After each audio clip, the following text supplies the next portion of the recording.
welcome to day 2 of the Nutrien Classic here, 2022 at Tamworth.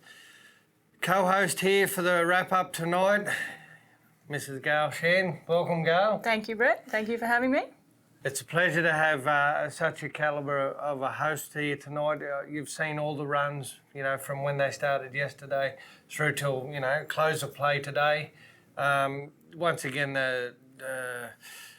the calibre of horse is just growing, and it's you need a good horse to come back and be competitive. Absolutely. Every year it lifts, we think, the level of competitiveness and what you have to do to get into the next round. But yeah, look, it's just incredible to watch. So we've seen the completion of the first round of the Martins Open Campdraft. So we've seen multiple riders up on that 91-point round. So they go through, 202 riders go through to the second round of the Open. So they're the big guys. Yeah. That's where they've really got the wick turned up. So that's exciting in itself. We've just completed the first round of the Pryde's EasiFeed Performance Horse Challenge here in the main arena. That on its own, like, they started at 8 o'clock this morning. They've just finished. So the guys have had a big day. Big job for the judges today. Also juggling the classic started and get across to get their runs done. So everyone got the same opportunity. No one was rushed. They got to show their horses, so it was great. And we go back and we recap the challenge. So in first place after the dry work, we have Leah Reid on 84.25 points on Banshee Darling Acres, owned by Gordon and Susan Salmon. Very good to see. They'd be very happy people. Susan also got an 87 in the first round of the Classic Draft today, so she'd be very happy, little camper. Yeah. And Central Queensland is very well represented there. So yeah, their Seligman Spin mare going extremely well for them. Yeah, no, they'd be wrapped. And such a testament to the horse that the Susan goes out drafts, that Leah Reid hops on and wins a go-round in the challenge. No surprise to see Mark Buttsworth there on 82.25 on Almora Spring. A filly owned by Jeffrey Porges. She also had a score out in the Classic and is leading the cutout on 24 points. Yes. No surprise to see Butsy Not sticking at all. it on one. No surprise to see Butsy or a One Stylish Pepto there. Yeah. So good to see. So, in wrapping out, Dan Lindley on 81.5 on Serene Romance. Nathan Wilson on a Conman on 81.25. So, stiff competition up in the leaderboard of the challenge. They're all up there nice and close. So, it'll be a ding-dong battle when they bring the cattle out. Absolutely. And it's a credit to the cattle donors. You know, it was quite hot today and cattle all ran well. And, yeah, good day all round. So, we're going to duck back to yesterday. We never got a chance. We went a little early on our wrap-up, so the Masters Campdraft hadn't quite finished. So we're going to go back and we're going to see 87 points with Morgan Webb. Morgan was riding Ray Denny. Also went back in, had another 23 yard and won the cutout. Morgan and Emma are just phenomenal hands, like their horsemanship, stockmanship. Nothing they can't do. We see, you know, Morgan, Cloncurry, all the big events. Absolutely, and really shining today too there in the challenge. I think Morgan's having a great showing in both the Campdraft Arena and the Challenge Arena. So that'll be a hotly contested final. They've got them going, 15 I think, going into the final of that. You know, Ben Hall sitting back on an 85. He's not going to leave any stone unturned come finals. Can't be overlooked, yes. So we've seen the first 200 runs of the one we're all here for, to win that great buckle and all the spoils that go with it. Out of the first 200, we've got a 92-point run. We've had 700 Campdraft runs here in 2 days. We've had some of the best open Campdraft horses in the land. And the highest score of the event so far comes from a classic horse. A 5-year-old and under, yeah.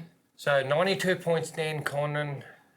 His horse, go? One-time royalty. So we've had a one-time royalty winner before. So and owned by Carmen and Les Stewart from Central Queensland. So they'll have all their fingers and toes crossed. But just great to see the same bloodlines up there again, but some new bloodlines as well. There's Wolf of Wall Street in the top 6. Just great to see. I know you're trying to brush over it, Gail, but we can't. We've both got a little bit of an interest here. So this morning you've woken up, you've give Mac the pep talk, right? So Mac, we're not going to go silly this year because I remember last year she was 3 years old and you had to keep reminding him. So did he really listen? He was 23, 64 and 4 on your Pride and Joy, Hazel's gift. How did that feel to see she ran 10th last year, 90 points in the final, to come back first round? I know last year she had some tough luck and cattle through the rounds. Didn't get an easy bullet, but really dealt with it. And to come up with 91 points in the first round, you must be super proud. Very proud, very proud. She's an exceptional mare. He probably didn't listen, but he did a very good job to dig it out under second and put it round, and very proud of him. And just very proud of the mare.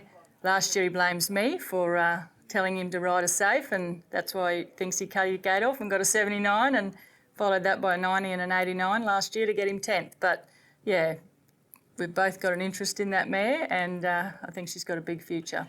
Yeah, and we're super proud. Obviously, we own the mother's a very special mare to our family, and to see the progeny out doing this, it's a credit to everyone involved, and you know.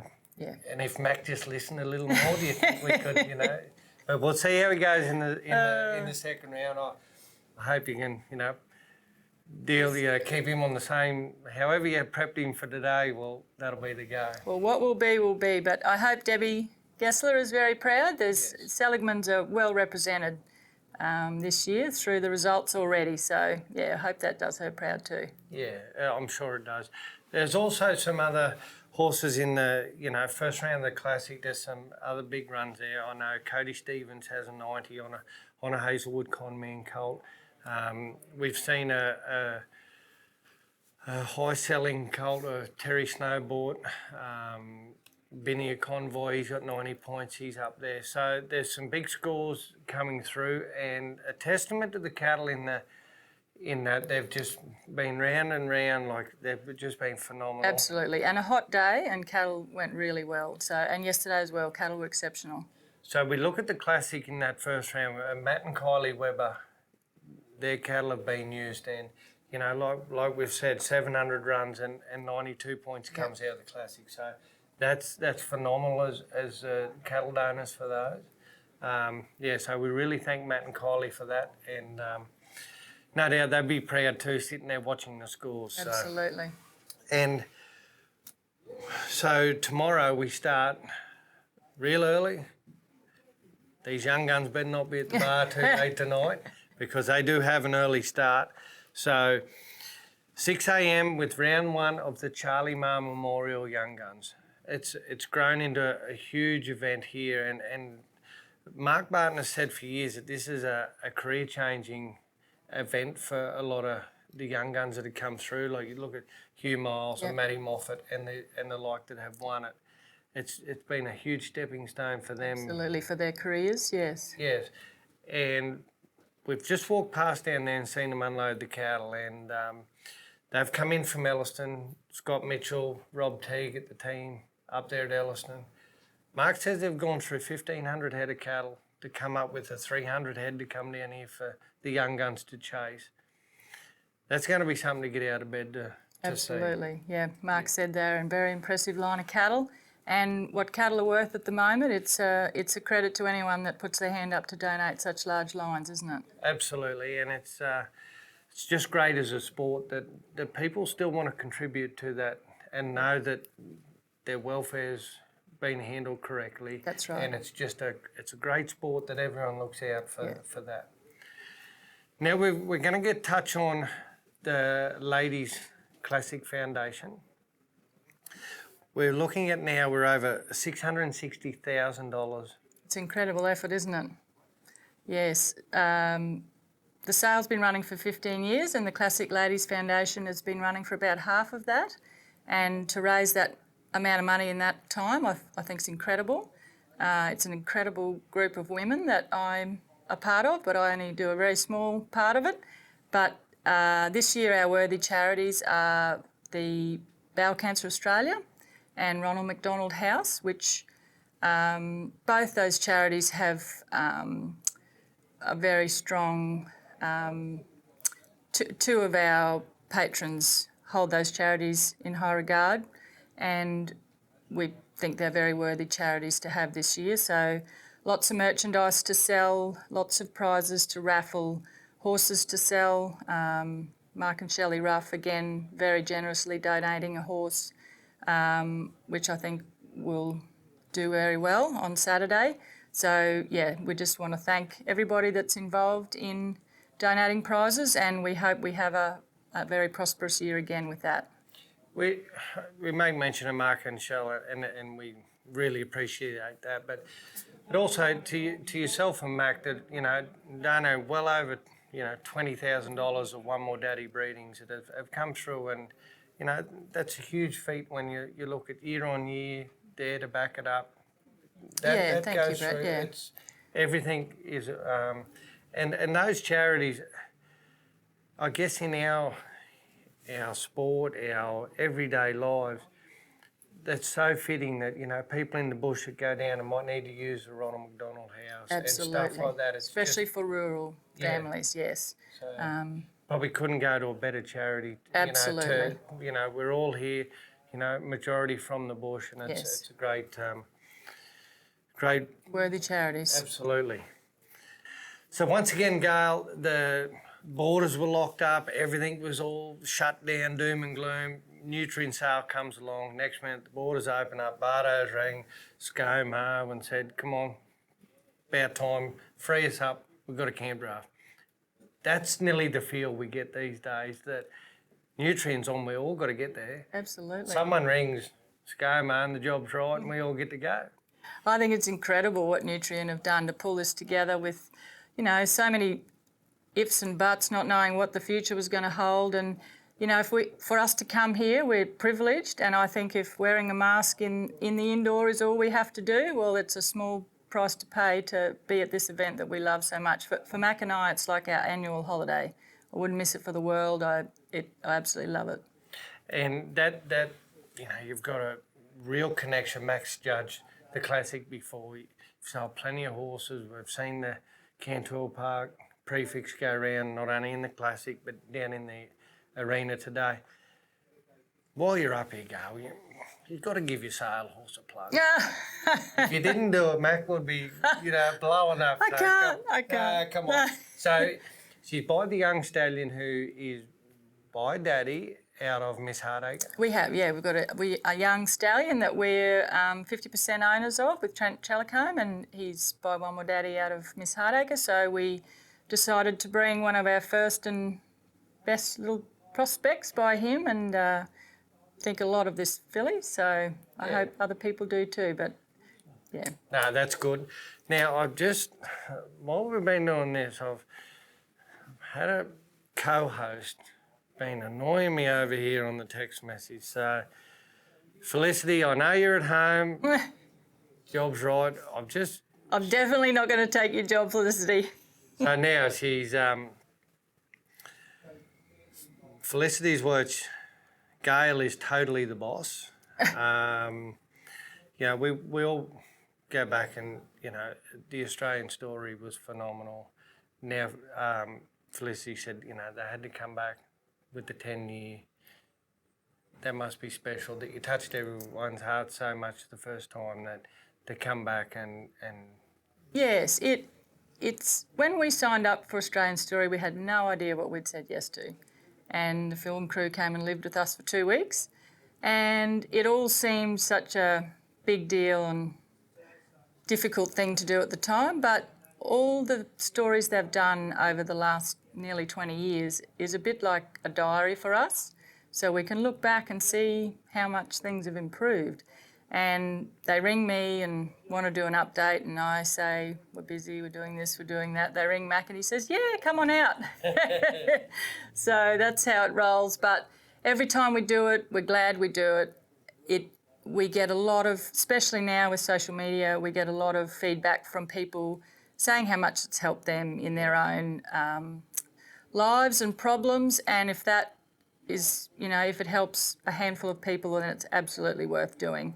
And it's daunting not knowing what's going to be aired when you don't get to see it before anybody else, but they've always done such a beautiful job. And yeah, I think the public are interested in our story. And as much as I don't like being in front of the camera, if it helps people and people genuinely are interested in how we're going, and it is such a positive story, because from a terrible thing, great things have happened, I think, because we're still together, we're still madly in love, we're still doing what we love, breeding cattle, breeding horses. So that's worth doing. And you still keep him on the straight and narrow. Like he had a Only plan. just. He had a plan today, and that was to be right up there in the first round of the Classic this year, and that come off. So and then, Flip, I've got another thing here. She also says, for everyone out there, Kylie Graham, your sister, and she says, that Kylie's got some great horses in the sale. A bit of friendly rivalry there too, Felicity says. So, and yeah, she also said not to forget to mention you're one hell of a farrier before. So yeah, she said it was. I'm not sure how she knew that, but yeah. You used to shoe all your own horses? I did. I used to shoe all my own horses. I used to break all my own horses in, and most people only know me. A lot of people only know me post-accident, but that's just part and parcel of it. That was me in my old life.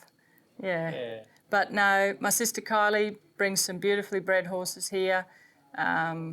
She is representing her own new stallion with progeny this year. So once again, I think we'll see a great lineup of horses from her. Gayle, it's been an absolute pleasure here tonight. I think this is probably one of the best interviews we've ever had, and thank you for spending the time to come up and going through the 2 days that we've had to now, and I just hope everything goes right in the second round, and Mac reads that list. You tell him what he's got to do. And I hope he follows it this time. But no, thank you very much, and hopefully we're sitting back here with Mac in the middle doing the. That'd be nice. That'd be nice. Thank you, Brett. And good luck with your sale horse. Thank you. Same to you. So tomorrow we will be back with the final wrap up of the Classic Campdraft. So the second half of the first round, we'll know who's going to the second round of the big one. On top, we will have the challenge, the cattle work in the indoor arena. It's a big day tomorrow, and the young guns, we're going to have a lot to wrap up. Can't wait for day 3 here at the Nutrien Classic 2022. Go to bed early, young ones.